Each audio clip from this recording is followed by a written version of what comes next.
उपदेश। क्रोध करने वाला खुद भी जलता है और दूसरों को भी जलाता है, बुद्ध अपने शिष्यों को दे रहे थे। उपदेश।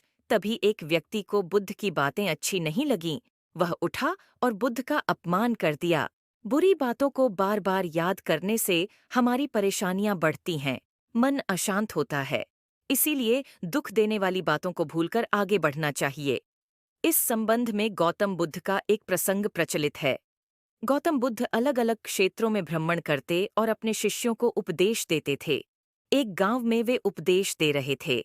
बुद्ध ने कहा कि क्रोध ऐसी अग्नि है जिसमें क्रोध करने वाला खुद भी जलता है और दूसरों को भी जलाता है। बुद्ध के प्रवचन सुनने के लिए बड़ी संख्या में लोग वहां बैठे थे। उन लोगों में बहुत गुस्से वाला एक व्यक्ति भी बैठा हुआ था। उसे ये बातें पसंद नहीं आई। वह अचानक उठा और बोलने लगा कि बुद्ध, तुम पाखंडी हो। बड़ी बड़ी बातें करना ही तुम्हारा काम है। तुम लोगों को भ्रमित कर रहे हो। तुम्हारी ये बातें आज कोई मायने नहीं रखती हैं।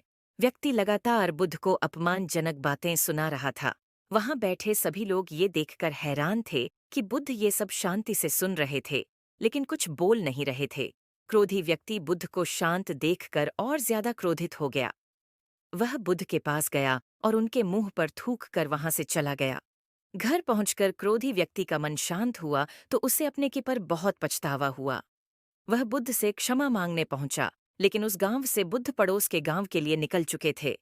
वह व्यक्ति बुद्ध को खोजते हुए दूसरे गांव में पहुंच गया। वहां व्यक्ति को जैसे ही बुद्ध दिखाई दिए, वह उनके चरणों में गिर गया और क्षमा मांगने लगा।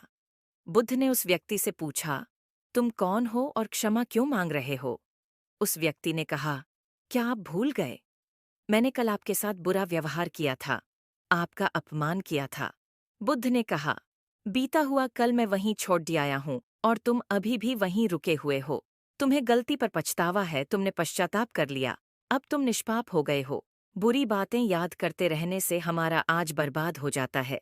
इस आदत की वजह से भविष्य भी बिगड़ सकता है। इसीलिए बीते हुए कल की बातों को भूलकर आगे बढ़ना चाहिए।